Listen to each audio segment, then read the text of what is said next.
Сәлеметсіздер ме, құрметті студенттер.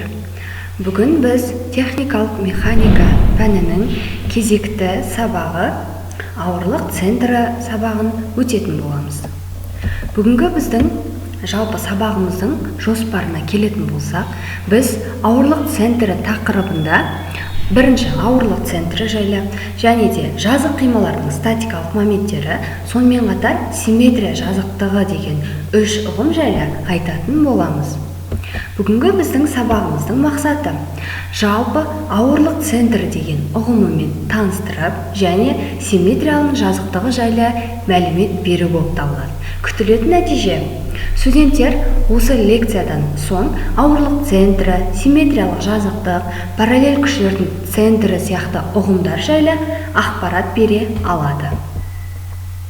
Ауырлық центріне келейік. Ауырлық центр дегеніміз жалпы не? Ол қандай ұғым? Біз кез келген қатты денені жалпы ауырлық күштер әсер ететін шексіз өте көп кішкентай бөлшектерден тұрады деп қарастыруымызға әбден болады. Осы күштердің барлығы бір радиустың бойымен жердің центріне қарай бағытталады.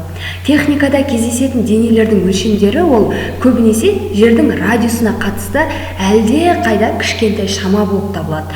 Сондықтан да кіші бөлшектерге түсірілген ауырлық күштерін вертикаль бағыттармен параллель күштер деп есептей аламыз. Сонымен дененің жекеленген бөлшектерінің ауырлық күштері параллель күштер жүйесін құрайды. Осы күштердің тең әсерлі күші ол ауырлық күші деп аталады. Біз алдыңғы тақырыпта айтып кеткендей, бағыттары бірдей екі параллель күштің жалпы екі параллель күш бағыттары бірдей.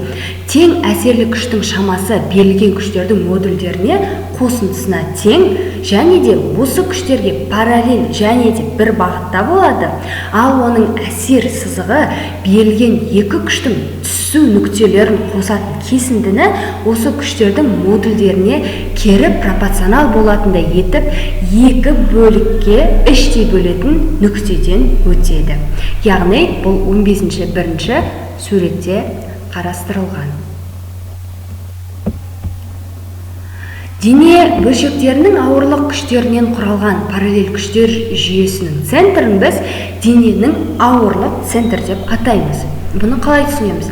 Параллель күштердің центрінің орны күштердің бағытына тәуелсіз болады, яғни тәуелді болмағандықтан ауырлық күштерін белгілі бір альфа бұрышқа бұрса да дененің ауырлық центрінің ол орны мүлдем өзгермейді, яғни ауырлық центр бір жерде тұрады.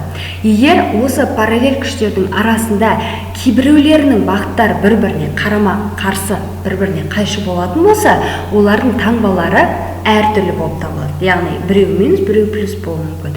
Сондықтан қандай да бір бағытты оң таңбалы деп алып, бағыты онымен сәйкес келетін күштердің модулін формуласына оң таңбамен, ал қарама-қарсы бағыттағы күштердің модульдерін теріс таңбамен енгізу керек. Яғни бұл жерде түсінгеніміз, қарама-қарсы бағытта болатын болса, онда міндетті түрде таңбасы теріс болады.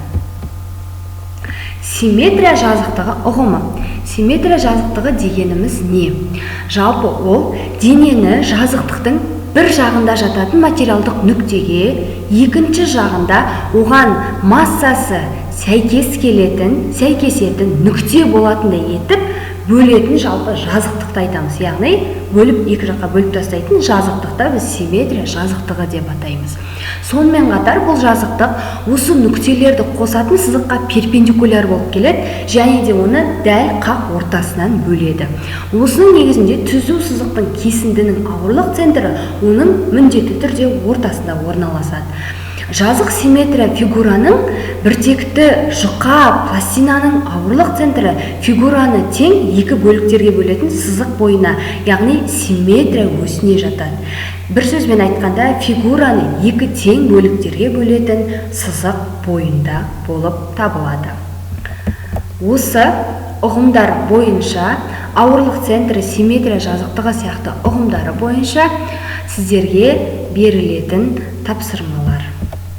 Құрметті студенттер, осы үш ұғым жайлы міндетті түрде ақпарат беріп, жазып, осы лекция бойынша конспект жазып, тапсырмаларыңызды Платонс платформасы бойынша кері байланысқа, тексеріске жіберулеріңізді сұраймын. Назарларыңызға рахмет.